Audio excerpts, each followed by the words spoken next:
In January 2002, CNN writes, China's biggest steel firm says it will receive its first shipment of scrap metal from the World Trade Center wreckage soon and turn it into steel plates. How is it that this purchase could so boldly take place just a few short months after the story of the 9/11 incident broke across our news feeds? It takes time and months, if not years, of negotiation to broker such a deal, and yet it seemed to be wrapped up in a nice, neat little package for pennies on the dollar at the start of our 2002 fiscal year, just about 12 weeks after the story of an incident that shocked the nation and brought her to her knees. According to the balance, at the time of the deal, the United States owed China around $1.07 trillion. In 2018, I recorded an 11-minute audio titled Thucydides' Trap, reminding people that this debt would eventually have to be paid.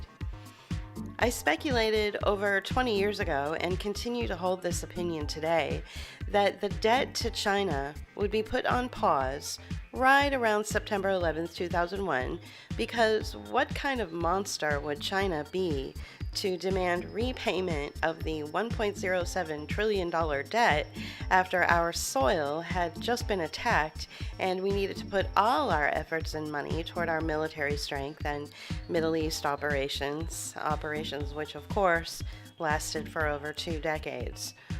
What a way to get out of debt, start a war, or as in the United States case, many wars. When the national emergency was first declared on March 13, 2020, myself and many analysts were looking at this from the angle of a military exercise or an economic coup, and not a health threat at all. We all said the chickens are coming home to roost. There is a debt that needs to be paid. The value of U.S. currency is based in fiat, which is unsustainable, and so there will be shifts in culture and practice, money, technology, how we earn our keep, and even what we are taught in schools. It's an overhaul of society, and U.S. society is the chattel to be bartered in order to pay for this overhaul. I grew up in the San Francisco Bay Area. I grew up not caring that the Chinese American citizens or Chinese students on visas wore masks. In fact, it was hardly noticeable to me. It never registered in my consciousness. I would sit next to them on the bus or talk to them in the break room at work, and it never ever occurred to me that I was talking with someone through a piece of paper over their face. That's how normal it was for me to see. I had no interest in asking them to take it off because I literally didn't notice it. I had some sort of fuzzy notion or understanding in the back of my mind when I thought about it, which was never, that in China certain provinces were heavily polluted. So those people who lived in those areas would wear masks to protect themselves from pollution, or perhaps the local government would announce a leak of some toxin and there would be a health issue, so they would recommend a certain province to wear a mask. And over time, the wearing of masks in China became a social phenomenon. In fact, it's seen in many Asian countries. But the population were never ordered to wear a mask, and it was never a demand. It was always a recommendation. When this practice entered the United States a couple of years ago, I only started to notice the mask wearing among the United States population, and I only had something to say about it because, unlike before, where it had been an Asian cultural practice never imposed on me, suddenly it was imposed on me. Now, a couple of years later, the various transportation agencies in the United States and various corporate offices and venues and art houses and events who were demanding masks if you wanted entrance are now using the harmonious Chinese attitude of mask wearing as a choice. And in the website language for these various American institutions, they recommend a mask, but do not require it. I only give this example to show you the subtleness of how a foreign cultural practice is introduced and ultimately accepted and has the potential to change an established culture. The Defense Production Act is invoked during times when our country is at risk of being invaded, and it was invoked again in August of 2020. It basically officially announces that all means of production and civilian life are in service to the safety of our borders, and everyone must do their part to safely keep our democracy and way of life intact. This subverts and overrides any constitutional protections, in-house rules, or state or autonomous protections that civilians may have. And just a few weeks ago, Vladimir Putin responded to this by invoking the Russian version of the same on July 15th of 2022. Also, please take a look at The Truth, a 15-minute video essay Book of Hours produced in December of 2020. It talks a bit about the Defense Production Act and gives simple explanation. When the DPA was announced in tandem with the ever-renewing national emergency for COVID relief, I wondered quite often why military measures were being used to address something that allegedly amounted to nothing more than seasonal allergies or a common cold. I speculate that the United States resources are being used as leverage to continue to pay off that $1.07 trillion debt to China. In fact, The Hill writes in July of 2022 that the United States' $1.07 trillion debt to China is at an all-time low, and that debt has been paid down to $980 billion. When I read this article, I wondered how we were able to pay down this debt, and I wondered if the bulk of it was starting to get paid down in 2020 with the announcement of the Defense Production Act. Are we using an enforceable military protocol to pay a debt to China? What other ways might we be able to pay off this exorbitant debt to China? In December of 2020, I wrote a blog piece titled, "China Wins the Bid to Control the Port at Haifa." And in 2019, Trump openly asked why the World Bank loaned China $1 billion. And beginning in 2021, China took over operations to our allies, Israel's port that at the time was docking the U.S. 6th Navy Fleet. Did the U.S. Navy break its long-standing relationship with the port of Haifa, Israel, to allow China to move in and control and manage operations at the port? Was this another way we were able to pay down the debt? As I mentioned in the blog post, the port of Haifa, Israel, is strategically located with near direct access to Italy, where the U.S. 6th Navy Fleet operates their administrative and tactical agendas. Do you find it a coincidence that within months of China taking over the management at the port of Haifa, that Italy was the first country to announce a virus, causing their entire cruise industry to cease operations, leaving tourists and passengers on cruise lines in stasis until the virus could be identified and controlled? CNBC covered this story in January of 2020, 3 months before the national emergency was officially declared in the United States. With only a few islands to get in the way, I see that the now Chinese-managed operations out of the port of Haifa, Israel, would give their maritime interests access to the Mediterranean Sea, and of course, now that the port is operated by China, as I said, I start to speculate into maritime military exercises and how much they can control the trade. In my January 2021 piece, The Circle is Complete, I mentioned how the U.S. engaged every single one of its military vessels to enter the South China Seas to intimidate China. Remember in 2017 how Rex Tillerson, then Secretary of State, was yelling for China to get out of the South China Seas? Even Catherine Fitz casually mentions in her conversations to this day that we should be focusing our attention toward the South China Seas. After all, if China controls the waters for trade, then they truly are the dominating global force among nations. The now $980 billion debt the U.S. owes to China must certainly be the guiding influence that caused cataclysmic storms to our way of life, Some speculate that the merge of Chinese-based Fosun Pharmaceuticals with Pfizer-BioNTech and its voracious rollout of the COVID vaccine in Western society has caused untold death and disability to our own citizens. This business venture, of course, helped to pay down the debt that some say Americans are paying with their very lives and health, and now Fosun Pharmaceutical leads the Fusion Innovation Hub with offices based in Princeton, New Jersey, and Boston, Massachusetts. But when I read Chuck Grassley's August 2019 memo raising concern over the Obama administration's approval of U.S. tech company joint sales to Chinese government and investment firms linked to the Biden and Kerry families, something wasn't sitting right. As I mentioned in my January 2021 short piece titled "The Circle is Complete," I highlighted the piece from PJ Media, which discusses how it was that Biden and Kerry went soft on China as their own sons were brokering deals with Chinese military and tech companies.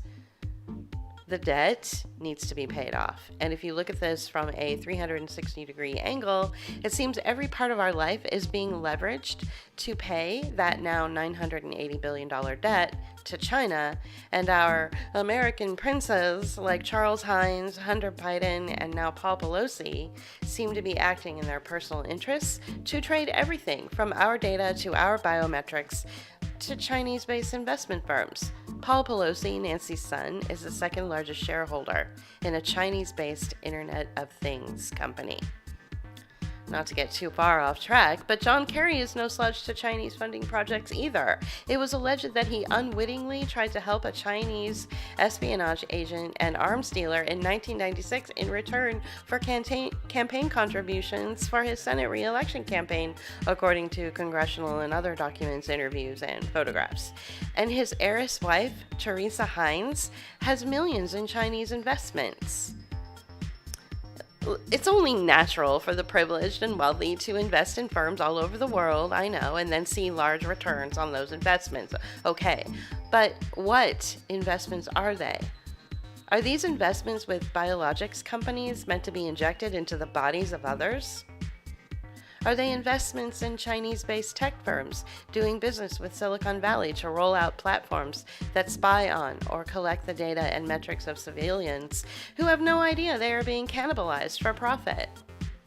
Besides Paul Pelosi, Hunter Biden, Charles Hines, and Teresa Hines, what other influentials with celebrity status are allowed to trade off our biometrics and privacy and health and life with zero oversight? And do these business ventures pay down the exorbitant debt to China that the United States has been running from all this time? I'm going to switch gears a bit and go back to talking about the covert erosion of culture. This is through crafting of narrative that the United States is a crumbling society, and in some ways it's true because our tax dollars aren't being allocated properly in some communities, like mine for instance. But regarding the cultural effect this has, often on social media you will see photos and videos of public transportation systems throughout the larger cities that are falling apart with rusted columns and vermin running through the tracks. And then this image is then compared with the gleaming, perfected, speedy infrastructure that China has spent on their public transportation system. Pop cultural signs that illustrate this can be found in clothing, social media, and car culture. A current fashion trend of distressed denim and destroyed clothing, which illustrate the subtle underlying message to everyone that the United States is worn out, crumbling, and destroyed, and its people dressed in rags believing they're hip and fashionable. On social media, you'll often see sentimental videos and memes with pro-United States messaging, with the image of a tattered American flag in the background, subtly indicating that the U.S. flag and what it represents is over and worn out, and it's time to build back better. And if you've noticed, in certain parts of the country, there are a lot of pickup trucks out there with large, window-sized decals of a worn-out American flag on the back window, or an old flag flying high, its edges tattered and frayed. Are these showing up because the American public are intuiting the end of the nation, or are these icons floated out to the culture through deliberately orchestrated campaigns by taste-making marketing and PR companies producing ideas and artifacts to influence the American people? There are subtle messages in entertainment, too, that offer terribly insidious, covert images with perfect timing. Let's take this latest disclosure from the Pfizer reports that indicate Western fertile women are becoming infertile after the Pfizer shot, or are suffering spontaneous miscarriages. Just as this information was coming to light to the population at large, Netflix airs an episode of Lock and Key and introduces a supporting character, a pregnant Chinese woman who influenced a black woman who had suffered untold trauma and torture. Before the torture, this Chinese administrator had caused the black woman to leave her job. After the torture, the same Chinese character was suddenly pregnant and supported the black woman's character's desire to return to her job. At the exact same time, Hulu introduced us to a Chinese pregnant character in their hit show, Only Murders in the Building. She, too, was pregnant in an administrative position and was somewhat unliked and mistrusted by the main characters. She wanted to build an unsightly surveillance balloon over a classic New York apartment building, but then redeemed herself after she gave birth and showed her softer side. Is this messaging meant to show what's coming? A fertile insertion of a foreign entity to take over the barren, troubled, confused, and lifeless wasteland that is the United States? China wants their debt paid off. Right now, we owe them around $980 billion. The only way that's going to get paid off is if we sell off our assets and way of life to them. In the same way, China manages and controls the operations at the port of Haifa, Israel. This is most likely how they would manage and operate us. This is where the infrastructure bill comes in. At $20 trillion, this is the largest bill of its kind in history. Within the bill, there is a particular focus on repairing and rebuilding crumbling bridges throughout the United States. In an ironic twist, it is possibly leading to burning bridges within the Taiwan-Chinese-American relations instead of building them, but I digress. Why do we need strong and safe bridges in our country anyway? Obviously, we need safe bridges to drive or walk across. But we also need to make sure they have the proper technology in place to monitor what goes on underneath them. Perhaps we need to monitor what cargo ships are passing under them, or install the mechanisms to lift them when a particular large cargo ship might pass under them. In order to repair and rebuild these bridges, we need steel. And who are we going to buy the steel from? The biggest steel-producing country is currently China, which accounted for 57% of world steel production in 2020. And in 2020, China became the first country to produce over 1 billion tons of steel.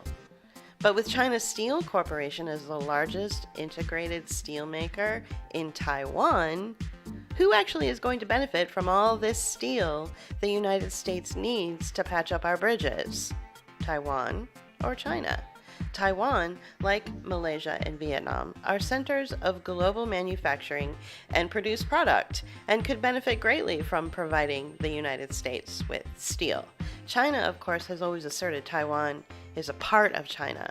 Will this necessary purchase of steel for the infrastructure bill pay down any of the debt we owe to China, or will it only escalate tensions? After all, when the story broke that Nancy Pelosi visited Taiwan, we learned that China reacted to this by extending their military exercises. Imagine Nancy Pelosi trying to put on her lipstick before meeting with Tsai Ing-wen, and then having to keep reapplying it because of a military blast and bombing campaign that keeps going on outside her door. In response to China escalating their military exercises, 2 United States ships entered into the Taiwan Straits. This might be why it's starting to inch toward the feeling of a hot war, and perhaps an excuse for the United States to once again skirt their responsibility to paying off that remaining $980 billion debt to China, or at least delay it a bit. Speaking of debt, when paying it off, oftentimes there are deals that can be made with the debtor and the lender. These deals can be packaged in certain ways to make it easier to pay off a large debt faster and more efficiently. If we were to look at the United States as an asset that our corporate and government masters would use to leverage that $980 billion debt to China, then it would make sense to package the country in a way that can efficiently pay off that debt. That packaging comes through something called interstate compacts.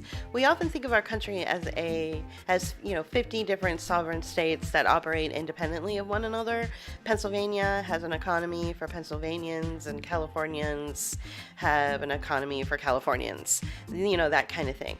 But because of this massive debt to China with no real substance to back it or pay it off, I speculate the United States had to be repackaged into territories or compacts. For instance, I live in the Eastern States Multi-State Council, a compact that Pennsylvania shares an economy with New York, Rhode Island, Connecticut, Massachusetts, New Jersey, and Delaware.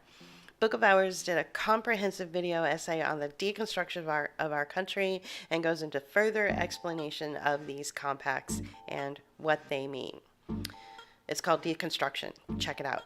I also imagine that as the state's governors were announcing their COVID emergency plans of lockdown, closure of business, and various other distracting orders, deals were being made with China to manage various portions of these interstate compacts in order to help pay down that $980 billion debt. Years later, as these deals are solidified, and pay-for-performance contracts are being signed, and the interstate compacts are being seized and rezoned, governors eased up on their emergency declarations and stopped renewing the COVID-19 emergency altogether. All but one governor, that is. On August 19, 2022, Governor J.B. Pritzker renewed the COVID-19 emergency declarations for the 33rd time. Right now, the state of Illinois is the only state in the country and the only state in the Midwest Regional Governors Pact that is still under the banner of COVID emergency orders. In tandem with Governor Pritzker's extension of the COVID emergency, we also have the U.S. Department of Transportation issuing an emergency for 4 states in the MRGP: Indiana, Illinois, Wisconsin, and Michigan. The claim is that this emergency is declared due to a refinery fire at a BP in Indiana. With Pete Buttigieg, former mayor of South Bend, Indiana, now as Secretary of Transportation, the infrastructure rebuilding, rezoning, and spending will fall directly into his lap. It's only natural he would focus his efforts and the benefits of those efforts to his private and public interests if he focuses on his home region first. Ironically, right about the time that these 4 states, which include Indiana, were placed under emergency orders over an alleged refinery fire, a story of the injuries and death of Dutch soldiers at a shooting outside an Indianapolis hotel hits the headlines. Who were these Dutch soldiers? Why were they at the Department of Defense's largest urban training facility anyway? What sort of operations were they training for? The Muscatatuck Urban Training Center boasts that it offers users a globally unique urban and rural multi-domain operating environment that is recognized as the Department of Defense's largest urban training facility, serving those who work to defend the homeland and win the peace. Muscatatuck is a real city that includes a built physical infrastructure, a well-integrated cyber-physical environment, an electromagnetic effects system, and human elements. Muscatatuck offers realistic, flexible, and affordable training and testing scenarios. The site supports customized live, virtual, and constructive training, developmental testing, and evaluation. Is the emergency order for the 4 states really because of a fire, or is the MRGP under an actual security threat? In taking their cue from Winston Churchill, never let a good crisis go to waste, and then given an upgrade and rebranded by Rahm Emanuel, you never want a serious crisis to go to waste. And what I mean by that is an opportunity to do things that you think you could not do before. The U.S. Department of Transportation has set its sights on Indiana, Illinois, Wisconsin, and Michigan, and I imagine will seize any opportunity to begin contract negotiations with Chinese tech companies to not only sell and implement geofencing infrastructure using the railway and public transportation patterns and grid patterns of cities like Chicago already in existence, but they will also sell the long-term service contracts to these Chinese companies so that income can continue to be generated. If you're not familiar with geofencing, it's the use of satellites and RFID technology to track and gather data. Check out this 1 minute 43 second video I made a while back. It's called geofencing.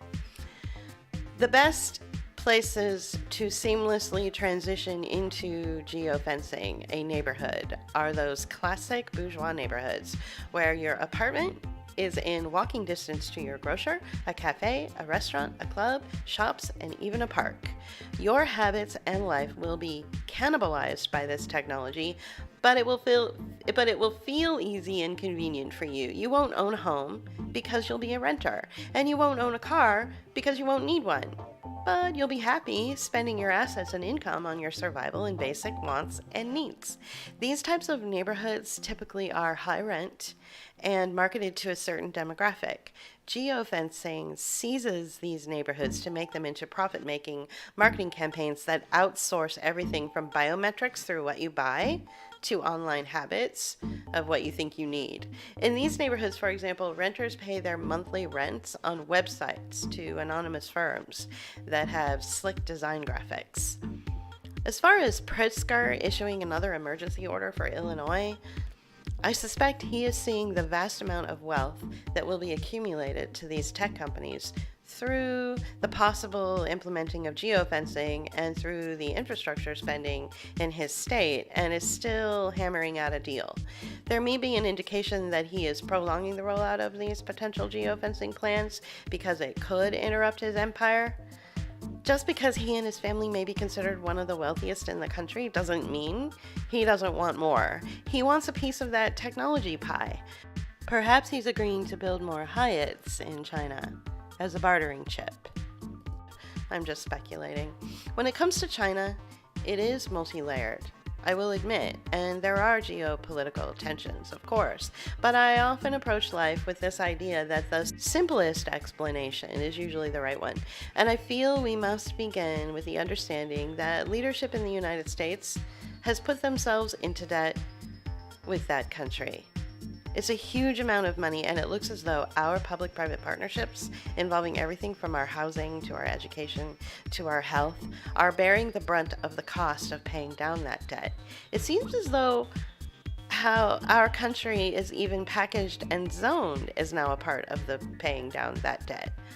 I suspect that if we were to gather all the private American investments that profited from and saw a return on the Chinese technology and Chinese military and Chinese biotech they invested in, we could easily pay off that $980 billion debt that started out at $1.07 trillion.